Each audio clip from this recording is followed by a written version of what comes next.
I guess it's hard to know where to start when your life comes crashing down around you. Maybe it was all simmering under the surface for years, and I just chose to ignore it. But for the sake of this rant, or confession, or whatever the hell this is, let's go back to our 5th anniversary. 5 years married to Kira, and I thought I was doing everything right. I mean, yeah, I've been caught up with work. I'm a manager in IT, for crying out loud. It's not like I can just switch off my phone at 5 p.m. and pretend the world doesn't exist. I've got deadlines, clients breathing down my neck, and a boss who acts like I'm a goddamn robot that never needs sleep. So, yeah, I was a little distracted when I tried to put something together for our anniversary. But I still made an effort, okay? I set up a nice dinner, candles, even got her some jewelry that I knew she'd like. Except, as soon as I handed her the gift, I saw that look on her face. That fucking looked like I just spat in her drink. She barely even bothered to unwrap it before tossing it aside like it was nothing. "You don't get it, Trevor," she snapped, her voice dripping with that condescending tone that I'd gotten all too familiar with. "It's not about the gifts. It's about you actually being here with me for once." And that was it. That was the start of yet another argument. I tried to tell her, try to make her see that I was doing everything I could to make things work between us. But she didn't want to hear it. She just kept going on and on about how I was married to my job and how she felt like she was nothing more than a roommate. Hell, I was trying to keep my cool, but it all came spilling out how she never appreciated anything I did, how she always had to pick at every little thing. By the end, we were practically screaming at each other. Lucy, our so-called mutual friend who was hosting the party, was probably wishing she hadn't bothered to invite us. That night ended with Kira storming out of the house, leaving me standing there with a half-eaten cake in a room full of awkward guests trying not to stare. I don't know if I realized it then, but that was the first crack in what was left of our marriage. A couple of weeks later, I had to go on one of those last-minute business trips that seem to pop up whenever you least need them. I had no choice but to pack up and leave. Meanwhile, Kira was back at home, probably bitching to her little sister Mason about what an asshole I was. Or maybe not, because it turns out she found a better ear to pour her misery into. My best friend, Braden. Now, Braden? God, where do I even start with him? We've been friends since college, and I never thought he'd do me like this. But while I was busting my ass trying to keep our life afloat, Kira was inviting him over for friendly visits. You know, wine, board games, just a couple of pals hanging out while her husband was away. Turns out it was a lot more than just board games. I mean, I wasn't there, but Kira told me enough to paint the picture. She was feeling lonely, and he was there to comfort her. Jesus Christ, even writing it out makes my blood boil. They probably started off talking about how hard it is being with someone like me, and then one thing led to another. I can almost see it now, the two of them on our goddamn couch, her giving him those sad, doe-eyed looks like she's the victim. And him, that smooth-talking prick, taking her hand, telling her she deserves better. Then, after a couple of glasses of wine, they end up making out, clothes flying off, and them fucking like rabbits right there where we used to watch movies together. Meanwhile, I'm stuck in some shitty hotel room, trying to salvage a project that was going sideways, completely clueless about what's happening back at home. The worst part? I was actually worried about Kira. I kept thinking, God, I hope she's okay. I hope she's not too lonely. Yeah, well, turns out she was busy finding her comfort in my best friend's arms. I found out later that it wasn't just a one-time thing either. No, they kept going at it, and I was too stupid to see the signs. I remember coming back from that trip, and Kira was all smiles, acting like she'd missed me. She even cooked me dinner. Little did I know, she was probably just relieved she'd gotten away with it. I started to notice things, though, like she'd leave the house late at night, claiming she was meeting up with her sister or that she needed to go for a drive to clear her head. She'd come back with this weird look in her eyes, like she was guilty of something, but trying to hide it. And Braden? That asshole would still come around, acting like nothing was going on, laughing it up with me over beers while he was screwing my wife behind my back. It was around that time when things at work started to fall apart too. My project was delayed, my manager was breathing down my neck, and I couldn't focus for shit. I catch myself wondering what Kira was up to, if she was really out with her sister or if she was sneaking around with Braden again. I couldn't shake this gut feeling that something was off, but every time I tried to bring it up with Kira, she'd blow up at me. "You're just paranoid," she'd yell. Maybe if you paid more attention to me instead of your damn job, you wouldn't have these crazy ideas. And I bought it. I fucking bought it. I thought, maybe she's right. Maybe I am too absorbed in work. Maybe I'm pushing her away. But in the back of my mind, I knew. I knew something was happening right under my nose, and I was too blind to see it. But that's only the beginning. Things were about to get a hell of a lot worse. I guess it's true what they say. Once you get that first whiff of betrayal, the scent never leaves you. It stays in your nostrils, clinging to your thoughts, making you second-guess every little thing. That's exactly where I was after Kira, and I had that blow-up fight. I tried to brush it off, tried to tell myself it was just the stress talking, but something kept gnawing at me. Something didn't add up, and I was starting to see things that I couldn't just ignore. Turns out, while I was spiraling at work trying to keep my project from going up in flames, Kira was living her best life behind my back. She was meeting up with Brayden more often than I realized, and it wasn't just casual. Oh no, it had escalated into something much worse. Kira had gotten so damn comfortable sneaking around that she didn't even bother hiding it well. Late-night texts, slipping out at odd hours. I'd ask her where she was going, and she'd shoot me that look. You know, the one that says, "How dare you question me?" Every time I asked about Brayden, she'd get defensive. "We're just friends," she'd hiss. "Stop being so fucking paranoid, Trevor." Meanwhile, things were gonna shit at work. My project was tanking, and I was fighting fires left and right. That's when Eliza, this new colleague of mine, came into the picture. Eliza is young, ambitious, and, well, hot. I'll admit it. I noticed her looking at me a certain way, but at first I brushed it off. I was a married man after all. But as things got worse with Kira, I found myself spending more and more time with Eliza. She was eager to help me with the project, staying late with me at the office, bringing me coffee, and just listening. Something Kira hadn't done in months. One night, Eliza stayed way past her usual time, helping me sort through the mess my project had become. We were alone, the office lights dim, and there was something in the air. For a second, I thought about leaning in and closing the gap between us. But just as quickly as the thought came, I shook it off. What the hell was I doing? I still loved Kira, even if she was driving me crazy. So I buried myself in work again, trying to drown out my suspicions about her and Brayden. But those suspicions kept piling up.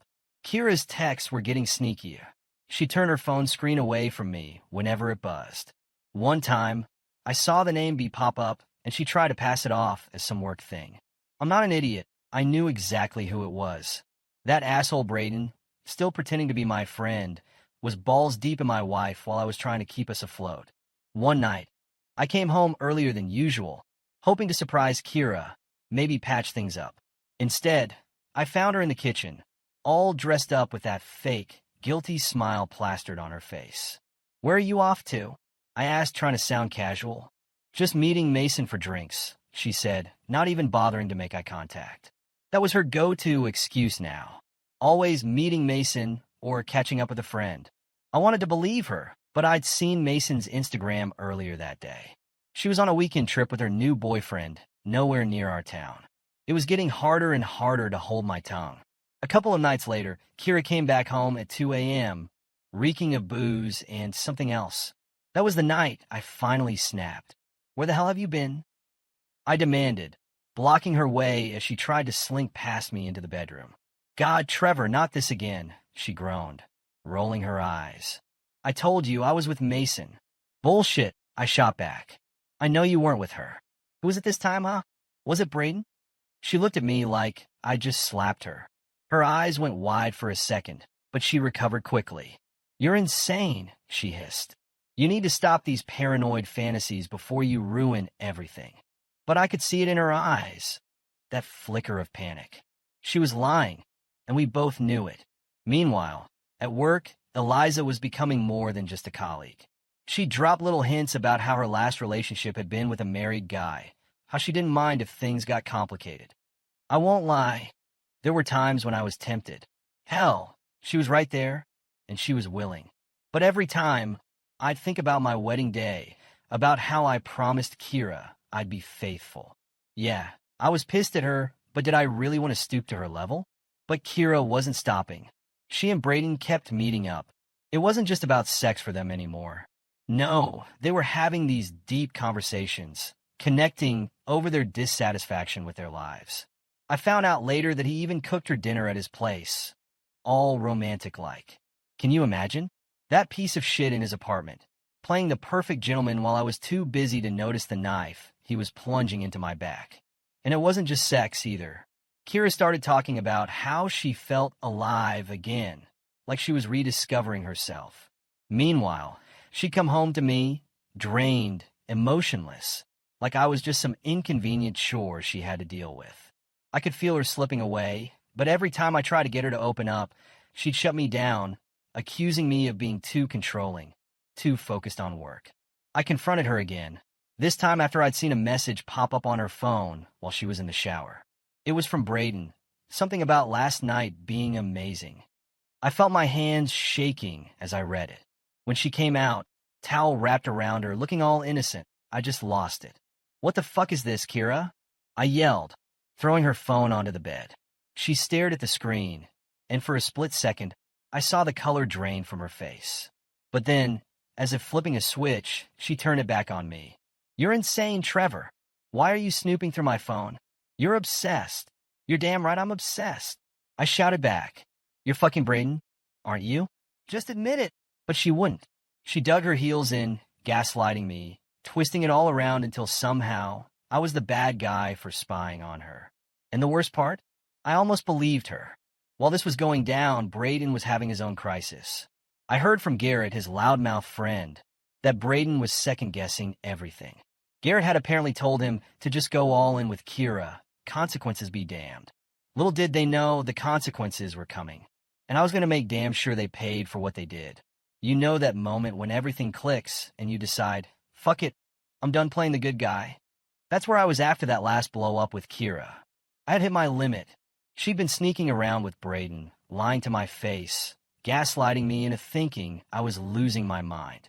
Well, if she was going to act like the marriage was over, then fine. I was going to make damn sure she felt the consequences of what she was doing. It all started with Julia. She was my neighbor. We'd known each other for a couple of years, but I never really paid her much attention until recently. I'd been hitting the gym a lot more, trying to clear my head, and that's where I ran into her. Julia was fit, confident, and always had this easygoing smile that made you feel like everything was going to be all right, even when your world was on fire. One night, after yet another screaming match with Kira, I decided to hit the gym late, just to blow off some steam. That's when I ran into Julia again. We got to talking, and for the first time in what felt like forever, someone actually listened to me. She didn't judge, didn't try to fix me, just listened. After that, we started hanging out more. We'd grab coffee after a workout, chat about life. I could tell she was interested, and hell, I was too. But I held back. I wasn't ready to go down that road yet.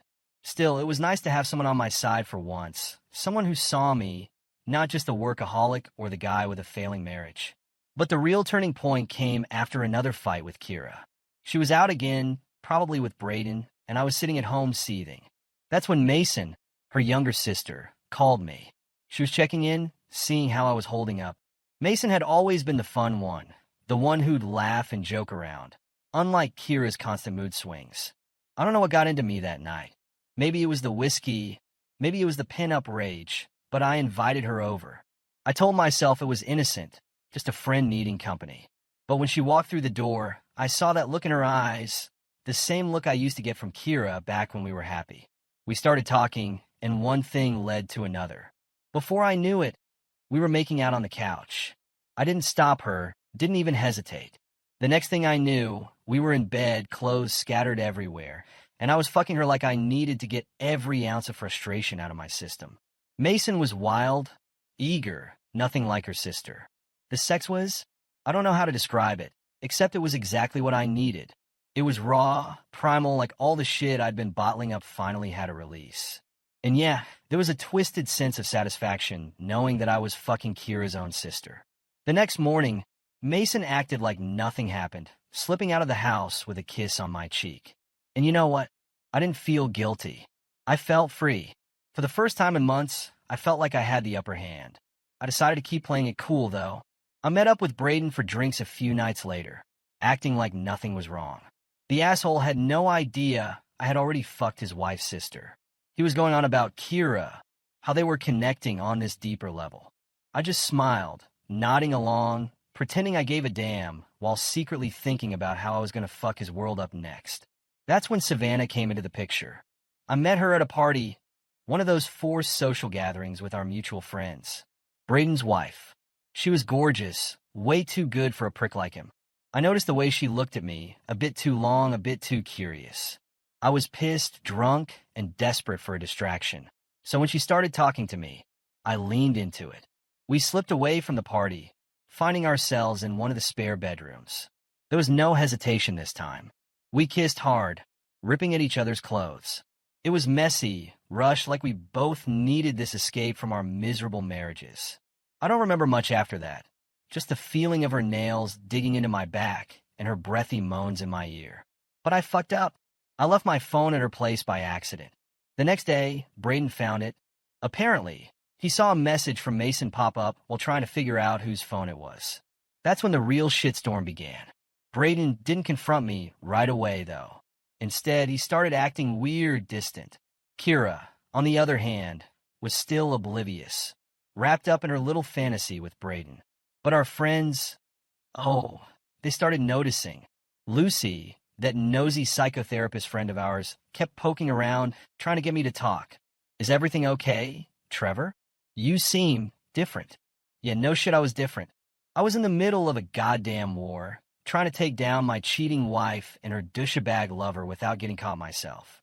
But the house of cards was starting to shake. Kira finally got a hint that something was up when a message from Mason accidentally got forwarded to her instead of me. She went ballistic, storming into the living room while I was sitting there trying to watch TV. "What the fuck is this?" she screamed, shoving her phone in my face. I just shrugged. "I don't know. Why don't you ask your sister?" That shut her up for a second. But then she came back swinging, accusing me of being the cheater, the one who was ruining our marriage. I just laughed in her face. "Oh, please, Kira, don't act all high and mighty. I know all about you and Braden." Her face went white, then red, then white again. She tried to deny it, but there was no use. We were both caught in this tangled mess, too deep to untangle without tearing everything apart. And the thing is, I wasn't done yet. If Kira thought she could walk away from this mess without paying for what she did, she was dead wrong. Because I still had one more card up my sleeve, and I was going to make sure she never saw it coming. You ever reach that point where you just stop caring about anything? Like, it doesn't matter what happens because everything's already fucked? That's where I was when Kira found that text from Mason on my phone. I'd gotten sloppy, sure, but at that point, I honestly didn't give a damn. I came home late one night, exhausted from everything. The mess at work, the bullshit with Kira, and trying to juggle my own affairs on the side. I guess I'd forgotten to delete the message Mason sent me after our last little rendezvous. Something stupid like, "Last night was wild, we should do it again sometime."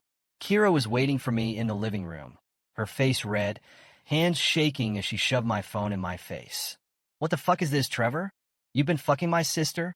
I didn't even flinch. I was done playing the part of the guilty husband. "Yeah, well, maybe I got tired of waiting for you to come back home after your late-night fuck sessions with Braden." That's when the screaming started. She was hurling accusations, calling me every name in the book. But I wasn't backing down this time. I threw every dirty little secret back at her, watching as her face contorted with rage and shock. "You want to talk about betrayal, Kira? How about the fact that you've been fucking my best friend behind my back for months? Don't act so innocent." Her jaw dropped, and for a second I almost felt bad. Almost. But then she came back swinging, denying it, calling me paranoid, telling me that I was the reason she had to look elsewhere for attention. That was the last straw. I snapped, shouting so loud I thought the neighbors might call the cops. She stormed out of the house, slamming the door so hard it rattled the windows. But did I chase after her? No. Let her run off to Braden. I was done trying to fix this mess. A couple of days later, we both ended up at one of Mark's parties. He's the clueless friend who's always trying to bring people together, even when they clearly shouldn't be in the same room. Kira showed up first, putting on that fake smile like nothing was wrong. I came in later, and the second I walked through the door, I could feel the tension crackling in the air. We kept our distance, not saying a word to each other. But our friends weren't stupid. Sophie, one of Kira's co-workers, kept hovering around her, asking if she was okay. I could see it in Kira's eyes. She was cracking, barely holding it together. Meanwhile, I was nursing a drink in the corner, trying not to punch something every time I saw Braden's smug face across the room. That's when Daniel, Braden's younger cousin, pulled me aside. We'd gotten kind of close recently, mostly because he was the only one who seemed to notice that everything was falling apart around me. "You all right, man?" he asked, handing me another beer. I just shrugged. "What's the point, you know? She's been fucking Braden behind my back. I'm just biding my time before I burn it all down." Daniel looked like he wanted to say something, but held back. Finally, he sighed. "Listen, Trevor, I've seen the way Braden looks at her. I didn't want to believe it, but maybe it's time you confront him. Get it all out in the open." He was right, of course, but part of me was still holding out for the chance to catch them red-handed, to have that satisfaction of throwing the evidence in their faces. Little did I know, Kira and Braden were still sneaking around, getting off on the thrill of not getting caught. I heard from Garrett, that loudmouth idiot Braden calls a friend, that they were still meeting up, sneaking into hotels late at night like a couple of horny teenagers. It was almost pathetic, but what really got me was hearing how Kira was gushing to Braden about how he made her feel alive. The same shit she used to say to me. Meanwhile, I was playing my own game. I had Daniel go talk to Braden, to put the fear of God in him. Daniel caught up with him at the gym, casually bringing up Kira to see if he'd slip up. Apparently, Braden turned pale as a ghost, stammering his way through some bullshit excuse. That's when Daniel told him, "Trevor's not stupid, man. He knows. You better come clean before it's too late." But Braden didn't listen. He kept sneaking around, thinking he was slick. So I decided to take matters into my own hands. I caught up with Braden in a parking lot one night after hearing from Daniel that he was planning another one of his little meetups with Kira. I confronted him, and the look on his face was priceless. He tried to deny it at first, but when I pressed him, he cracked. "Trevor, listen, it's not what you think," he stammered, backing up as I got in his face. I didn't mean for it to happen." "Bullshit," I spat. "You knew exactly what you were doing. You were fucking my wife behind my back, and now you're trying to act like it's some big misunderstanding." He tried to apologize, tried to make excuses about how Kira was unhappy and how he was just trying to comfort her. But I wasn't buying any of it. The rage that had been boiling up inside me for months finally exploded. I swung, and my fist connected with his jaw. The next thing I knew, we were on the ground, fists flying, both of us too far gone to stop. It wasn't until some bystanders pulled us apart that I realized I had blood dripping from my knuckles and Braden's face was a mess. As they dragged me away, all I could think was this isn't over. Because it wasn't. I was going to make sure they both paid for what they did. Kira, Braden, all of them. If they thought they could humiliate me, destroy my life, and walk away without a scratch, they had another thing coming. But the worst part, even after everything that happened, I knew this was just the beginning. The secrets were out, but the fallout, that was going to be brutal. You know that feeling when everything around you is falling apart, and all you can do is watch. That's where I was after the brawl with Braden. My knuckles were still bruised, my body ached, but the worst part was knowing that nothing was going to get better. In fact, things were about to get so much worse. I came home that night, still high on adrenaline, half expecting Kira to be gone. But no, she was there, sitting on the couch with a look that was somewhere between rage and desperation. As soon as I walked in, she was on me, yelling about how I'd humiliated her, how I was turning into the monster she'd always feared. "Are you fucking serious, Kira?" I shouted back, slamming the door behind me. "I'm the monster? You've been screwing my best friend behind my back for months, and now you want to play the victim?" She threw up her hands, tears streaming down her face, but I was too angry to care. "I only did it because you pushed me away, Trevor. You were always at work. You never had time for me. I was lonely, damn it. Lonely?" I laughed bitterly. "So that's your excuse? You were lonely, so you just jump into bed with Braden? That's how you solve problems? By fucking the one person I thought I could trust?" She tried to spin it, to justify it, but all I heard were excuses. Every word out of her mouth was just another knife in my back. Finally, I just walked away, leaving her standing there crying, like somehow that would change everything. But I was done listening to her bullshit.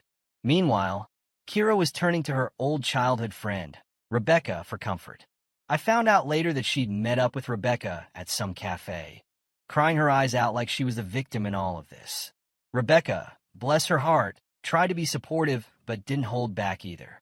Kira, I get that you were unhappy, Rebecca told her, according to what I heard later.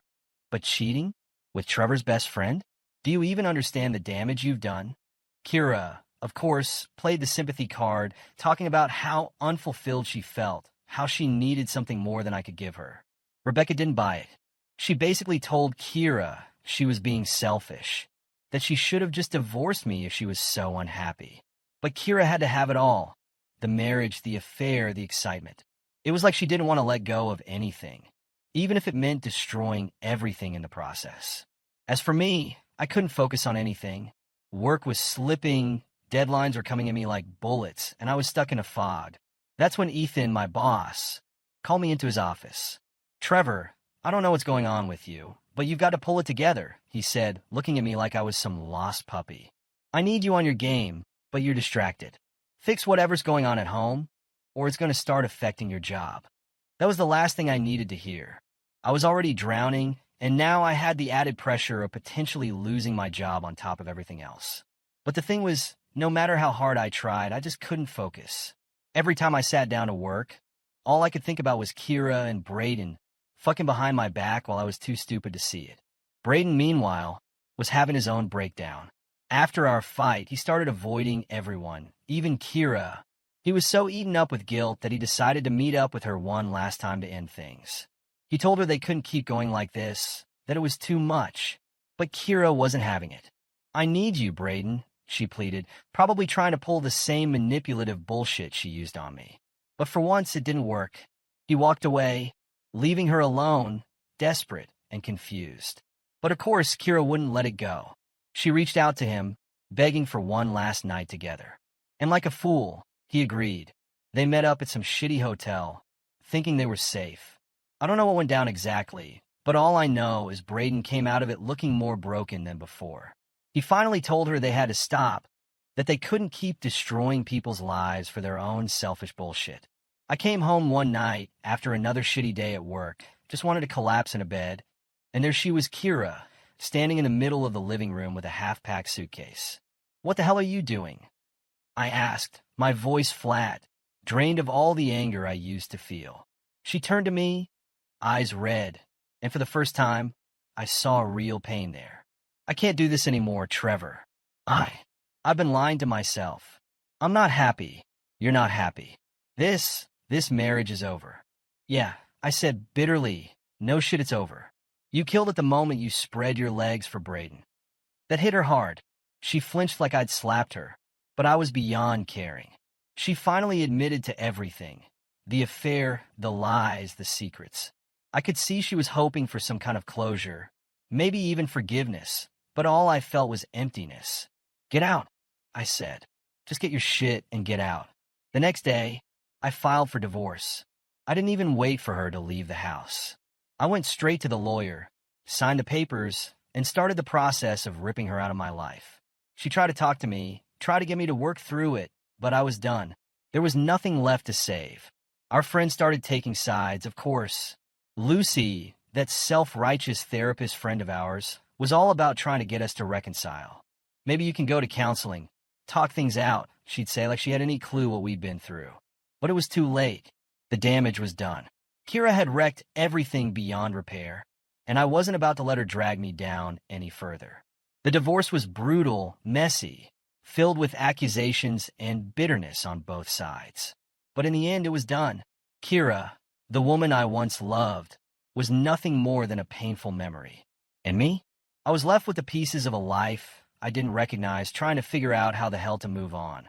But I wasn't broken. No, I was free. And I'd be damned if I let her betrayal keep me down. So, the divorce papers were signed, the legal bullshit was finally over. And just like that, Kira was out of my life. I won't lie, there were days when it felt like my entire world had been ripped apart, but then again, maybe it needed to be. After everything that went down, it was like I was standing in the ruins of a life I didn't recognize. But at least it was mine again. Kira moved out, and that was the last I saw of her for a while. I heard through the grapevine that she got herself a small apartment downtown, just big enough for her to start fresh. I didn't really care what she was up to, but I'll admit, there was a part of me that wondered if she was struggling or if she'd just moved on without a second thought. Turns out, she wasn't doing too bad. Apparently, she met this guy named Liam at some art exhibit. I heard this from a mutual friend who couldn't wait to gossip about it. They said Liam was some charming artsy type. The complete opposite of me, of course. Good for her, I thought. Let her have her artsy fling. Maybe that's what she needed all along. But as for me, I wasn't ready to jump into anything just yet. I was still pissed, still trying to figure out what the hell to do with myself now that I didn't have Kira to worry about. Work became my distraction. I buried myself in new projects, pulling late nights at the office, anything to keep my mind off the mess of my personal life. That's when Nina came into the picture. She was this new hire, young, smart, and full of energy, the kind of person who actually seemed to enjoy her job, which was a rare thing in my line of work. At first, it was just casual grabbing coffee, chatting about projects, but she was different. She had this way of listening like she actually gave a damn. One night, after a particularly rough day, she caught me sitting alone in the break room. "Hey, Trevor," she said, that bright smile of hers never wavering. "You look like you could use a drink. How about we grab one after work?" I hesitated for a second, but honestly, what did I have to lose? So, we ended up at this dive bar a few blocks from the office, and for the first time in months, I found myself actually enjoying someone's company. Nina was easy to talk to, no drama, no hidden agendas. And before I knew it, she became my go-to whenever I needed to vent or just forget about my mess of a life. Meanwhile, Kira was supposedly on her little journey of self-discovery. She was spending more time with Liam, going to art classes, trying to reinvent herself as this free-spirited designer. I saw it all through social media. The happy, carefree photos she posted with captions about new beginnings and finding herself. Part of me wanted to call bullshit, but another part of me just didn't care anymore. Let her have her fun. But then one day, out of nowhere, she ran into Braden. They bumped into each other at some cafe downtown. I wasn't there, obviously, but I heard about it through one of our mutual friends who seemed way too interested in keeping me updated on Kira's life. From what I heard, it was awkward as hell. Kira confronted him, finally getting that last bit of closure she needed. Apparently, they talked about all the damage they'd caused, to me, to themselves, to their friendship. Kira told him that she couldn't believe she'd let things get so out of hand. Braden, in his usual half-assed way, tried to apologize, but the damage was done. They went their separate ways after that, both looking like they'd been hit by a truck. As for me, things with Nina were different. I wouldn't call it a relationship. Not yet anyway. But it was something. She was there for me in a way that Kira never was. We started spending more time together, not just at the office, but outside of it too. She'd come over, we'd cook dinner together, watch shitty movies, and for once, I felt like I could breathe again. One night, after we'd spent hours just talking, she looked at me with those big, understanding eyes and said, "You've been through a lot, Trevor, but you're not your mistakes. You're allowed to be happy, you know." I don't know why, but that hit me hard. Maybe it was because for so long, I've been telling myself that everything was my fault, that I'd driven Kira away, that I deserved all the shit that had happened. But with Nina, it was different. She made me feel like I could actually have a future, something better than the train wreck my life had become. Kira, on the other hand, seemed to be doing okay with Liam. They were practically inseparable, and I started to hear less and less about her through our mutual friends. Good for her, I thought. If she found someone who could make her happy, more power to her. But me? I was done trying to fix everyone else. It was time to focus on me. In the end, we both moved on in our own ways. Kira and I finally sat down to talk one last time, just to clear the air. No screaming, no accusations. Just two people who had once loved each other trying to understand where it all went wrong. "I'm sorry," she said, tears in her eyes. "I never meant to hurt you." "I'm sorry too," I replied, but honestly, I didn't know if I meant it. Maybe I was just tired of holding on to all that anger. We shook hands, exchanged a few awkward goodbyes, and that was it. The last chapter of our messy story finally closed. Now, it's just me and Nina. We're taking it slow, no labels, no expectations. But for the first time in a long time, I actually feel hopeful. I've started setting new goals at work, taking on projects I actually care about. Hell, I even signed up for a gym membership. Kira's out there with Liam, trying to make a new life for herself. Good for her. I hope she finds whatever the hell she was looking for. But as for me, I'm done looking back. It's time to move forward. Because sometimes the only way to start over is to burn everything down and build something new from the ashes.